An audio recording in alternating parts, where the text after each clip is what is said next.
Here then I offer you, as part of my report as the chairman of the Veterans Affairs and Military Committee, a few frames of those I was with just a few weeks ago, fighting Taliban narco-insurgents in the shadows of the Hindu Kush. These are frames taken from our footage. Average age, 20 and a half years of age. Every one of them a high school graduate at minimum, all of them volunteers. They are brighter, better educated, trained, led, and equipped than any military force in history.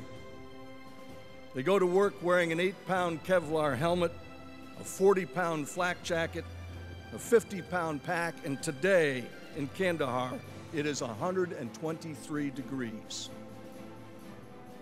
They've been taught chemistry and physics and ballistics and avionics and electronics, and they operate and maintain the most sophisticated weapons and equipment that's ever been designed by the hand and mind of man. They can use their weapons like it was part of their body and their bodies as weapons, and they can take a life or save one like no one who's ever served before.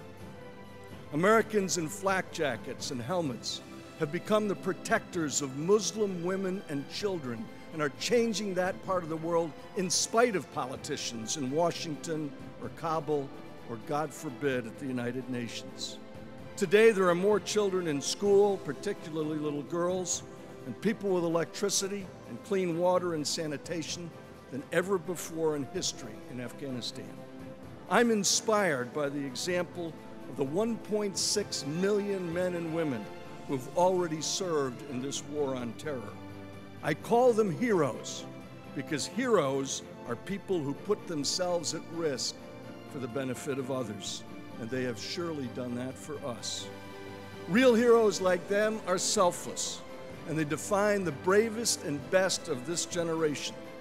They know that America, unlike any other place on earth, is the place where you can drink water out of a tap, flick a switch and expect that the lights will go on, get taken to a hospital and expect to live, go to a store or go up online and buy anything you want, that you can call a cop in this country and expect something other than brutality to show up at the door. They understand that America is the only place of the 125 countries I've been in, to include Great Britain, where you can take nothing more than your credit card and a driver's license and go anywhere in our country from coast to coast. That's the kind of thing that they know.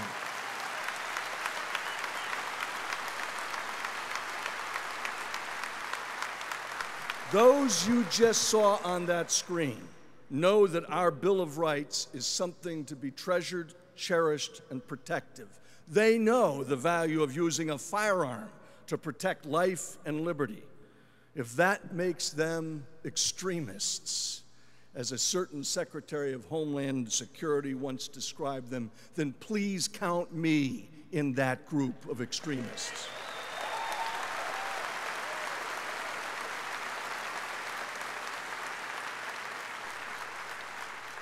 As the chairman of your Military Affairs and Veterans Committee of our Board of Directors, I challenge you here this afternoon that if you know one of them in service today, invite them to join us and remind them that the president I was once blessed to serve described them, and I quote Ronald Reagan, "They are the ultimate guardians of our freedom." God bless you, and thank you for allowing me to deliver my report.